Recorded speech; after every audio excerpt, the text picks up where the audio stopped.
GST চালু হলো? দেখুন, মাননীয় প্রধানমন্ত্রীকে আমি আজকে এই অবসরে ধন্যবাদ দিতে চাই। বাঙালির উৎসবকে মাথায় রেখে মাননীয় প্রধানমন্ত্রী এই ডেট ঠিক করেছেন যে মাতৃপক্ষ শুরু হলো এবং মাতৃপক্ষের শুরুর পরদিনই অর্থাৎ 21 তারিখে মহালয়া, 22 তারিখে মাননীয় প্রধানমন্ত্রী ডেট ঠিক করেছেন। প্রায় নিত্য প্রয়োজনীয় 150-র বেশি জিনিসের দাম আজকে থেকে কমে যাচ্ছে। পেন, খাতা, কলম যার উপরে আগে ট্যাক্স ছিল সেগুলো জিরো হয়ে যাচ্ছে। আর 14-র আগে গোটা দেশে এরকম 50 রকমের বিভিন্ন tax, value added tax, hand tax, অমুক ট্যাক্স, এগুলো ছিল। সব হটিয়ে দিয়ে মাননীয় প্রধানমন্ত্রী জিএসটি এনেছেন এবং সেই জিএসটির এই যে সংস্কার, এবার যে জিএসটি একদম কমিয়ে দেওয়া, লাইফ ইন্স্যুরেন্সের উপরে জিরো জিএসটি আনা, দুধের উপরে, পনিরের উপরে জিএসটি জিরো করে দেওয়া, এর ফলে সাধারণ মানুষের অত্যন্ত উপকার হবে। প্রচুর নিত্য প্রয়োজনীয় জিনিসের দাম কমবে এবং এটা পুজোর আগে বাঙালি সহ সমস্ত দেশবাসীকে মাননীয় প্রধানমন্ত্রীর উপহার। বিজেপিকে জেতাতে ভোটার তালিকায় এসআইআর কমিশনকে তো মুখ্যমন্ত্রীর জাগো বাংলায় শারদীয়ায় লিখলেন মমতা বন্দ্যোপাধ্যায়। ভয় পাচ্ছেন, আগে থেকেই ভয় পাচ্ছেন হেরে যাবেন জেনে, কারণ এসআইআর হলে পরে ওনার চুরিটা ধরা পড়ে যাবে। যেমন আমরা উদাহরণ পাচ্ছি, তো কেন এসআইআরে ভয় পাচ্ছেন? আমি কালকেই জানতে পারলাম আমাদের মাননীয় শিক্ষামন্ত্রী ব্রাত্য বসু, তার বাবা প্রীতিদেব, তিনি গত হয়েছেন, তার নাম ভোটার লিস্টে আছে। তো তার নাম যদি ভোটার লিস্টে থাকে, সেই ছাপ্পাটা নিশ্চয়ই তৃণমূল ছাড়া আর কেউ মারে না। তার সেটাও দেখা উচিত যে তার বাবা ভোট দিয়েছেন কিনা। তো এই যে ভোটার লিস্টে যে কারচুপি, এই কারচুপির ভয়েই উনি এই সমস্ত বলছেন, ধরা পড়ে যাবেন বলে। দেবীবাবুকে ভোটের স্লোগান বেঁধে দিলেন মমতা এবং অভিষেক। 26-এর ভোটের বাঙালি অস্মিতায় অস্ত্র হতে চলেছে তৃণমূলের। বাংলা শারদীয়ায় এবং বাংলা বিদ্বেষ নিয়েই সরব হয়েছেন মমতা এবং অভিষেক। দেখুন, যখনই মমতা বন্দ্যোপাধ্যায় বা দলবল বিপদে পড়েন, তখন ওই বুদ্ধং শরণং গচ্ছামির মতো বাঙালি শরণং গচ্ছামি, বাংলা সেন্টিমেন্ট শরণং গচ্ছামি, এটাই ওনারা বিশ্বাস করেন। গতবারও তাই করেছেন। গতবার মানুষকে ভুল বুঝিয়েছিলেন যে উত্তরপ্রদেশ থেকে লোক এসে নাকি বাংলা দখল করে নেবে, উত্তরপ্রদেশ থেকে নাকি লোক এসে বাংলা টাংলা সব দখল করে নেবে, তারাই নাকি রাজ্য সরকার চালাবে। আদপেও তা ছিল না। মানুষকে যতদিন বোকা বানাতে পারে আর কি। তবে আমার মনে হয় এবার বাঙালি বুঝতে পেরেছে যে বাঙালি অস্মিতা তো তবে থাকবে যবে বাংলাটা থাকবে। মমতা বন্দ্যোপাধ্যায় সরকার যদি থাকে, আগামী দিনে বাংলাটা বাংলা থাকবে না বাংলাদেশ হয়ে যাবে, সেটা সব থেকে বড় চ্যালেঞ্জ। গোটাটাই গুলশান কলোনি হয়ে যাবে না তো। গুলশান কলোনির 10 দিন পরে এখন গ্রেপ্তার হয়েছে, এতদিন সময় লাগলো পুলিশকে সেই জন্য বঙ্গশ্রী দেওয়া উচিত, বঙ্গরত্ন ফত্ন দিন 2-4টে কিছু এরকম পুলিশকে। এবং তারপরে সে বহাল তবিয়তে মিডিয়ার সামনে এসে লাইভ করছিল, সমস্ত ফেসবুক লাইভ করছিল, তাকে পুলিশ ধরতে পারছে না। অথচ কে কোথায় টুইট করলে তাকে অ্যারেস্ট করার জন্য পুলিশ দৌড়ে যাচ্ছে। এ কি পুলিশ রে ভাই? কলকাতা আন্তর্জাতিক বিমানবন্দর থেকে 6 রাউন্ড কার্তুজ এবং ম্যাগাজিন উদ্ধার করেছে পূজালি পুরসভা আছে 14 নম্বর ওয়ার্ডের কাউন্সিলর, তৃণমূল কংগ্রেস কাউন্সিলর শেখ আমিরুল ইসলামকে। পরে ছেড়ে দিল, মানে অ্যামুনেশন ম্যাগাজিন নিয়ে ধরা পড়ার পরেও ছেড়ে দিল, পুলিশকে দেওয়ার পর পুলিশ ছেড়ে দিচ্ছে। দেখুন, এটা তো দেশ বিরোধী কাজ বলে আমার মনে হয়। যে আপনি এয়ারপোর্টে অস্ত্র নিয়ে ঢুকছেন, এটা তো সাধারণ মানুষ তো কেউ করবে না। এবং সিআইএসএ পুলিশকে তুলে দেওয়ার পর পুলিশ যদি ছেড়ে দেয়, তো সেই পুলিশের বিরুদ্ধে তো মামলা হওয়া উচিত। আমি আপনাদের কাছ থেকে প্রথম বিষয়টি জানতে পারলাম। আমি এখনই আমার লয়ারদের সাথে কথা বলছি।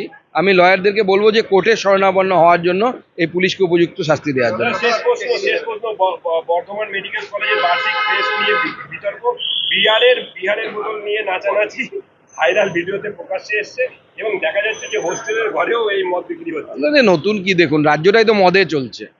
মদ আমাদের বর্তমান, মাতাল আমাদের ভবিষ্যৎ। এটাই হচ্ছে মমতা ব্যানার্জির মন্ত্র, হচ্ছে তৃণমূল কংগ্রেসের মন্ত্র, হচ্ছে ঢুকঢুক পিও যুগ যুগ জিও।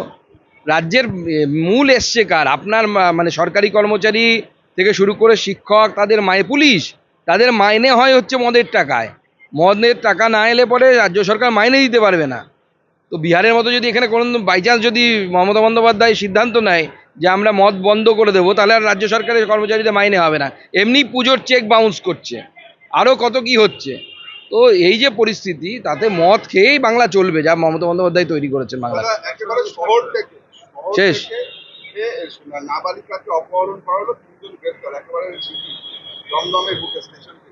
দেখুন, একসময় বিহারে এই অপহরণ কাণ্ড নিয়ে অপহরণ বলে একটা সিনেমাই হয়ে গেছিল, খুব বিখ্যাত সিনেমা। আমি জানি না এবারে অপহরণ চ্যাপ্টার 2 হবে কিনা।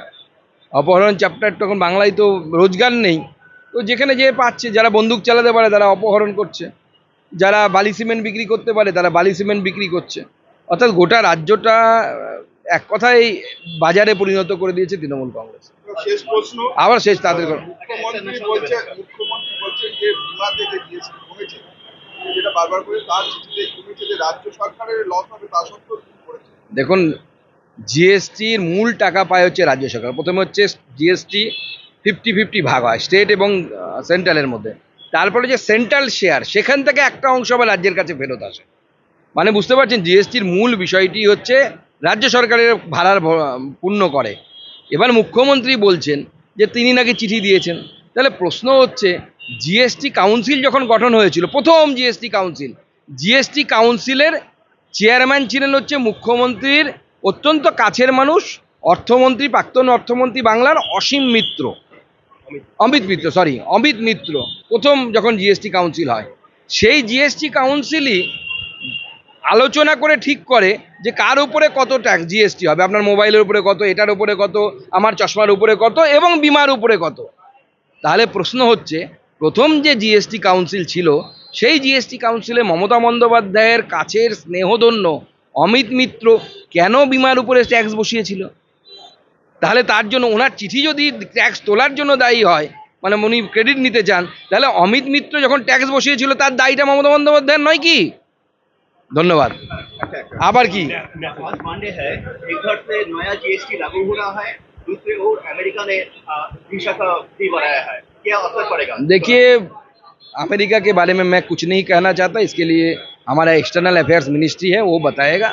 मैं सिर्फ इतना कहूँगा, जीएसटी में जो सुधार माननीय प्रधानमंत्री जी के नेतृत्व में हुआ है, इस सुधार के कारण आम लोगों की बचत बढ़ेगी। और ये जीएसटी नहीं, ये जीएसटी में जो छूट मिली है, ये बचत का उत्सव है, इसलिए लोग इसको बचत के उत्सव के रूप में मना रहे हैं। लोग जो आम जिंदगी में जो यूज़ करते हैं, टूथपेस्ट से लेकर कॉफ़ी से लेकर मिल्क प्रोडक्ट, सब में आइदर किसी में 0 हुआ है, किसी में 12% से घटकर 5% तक टैक्स आ गया है।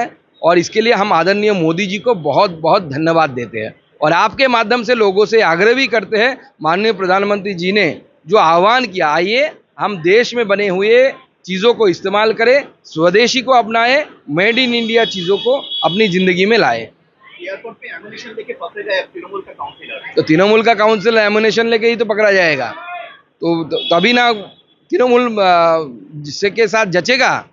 तृणमूल तो आपके तृणमूल का कोई काउंसिलर आपका न्यूक्लियर फिजिक्स का बुक लेके नहीं पकड़ा जा सकता है ना। बंदूक लेके पकड़ा जाएगा, आपका बुलेट लेके पकड़ा जाएगा, शराब लेके पकड़ा जाएगा, लड़की लेके पकड़ा जाएगा, तभी तृणमूल है।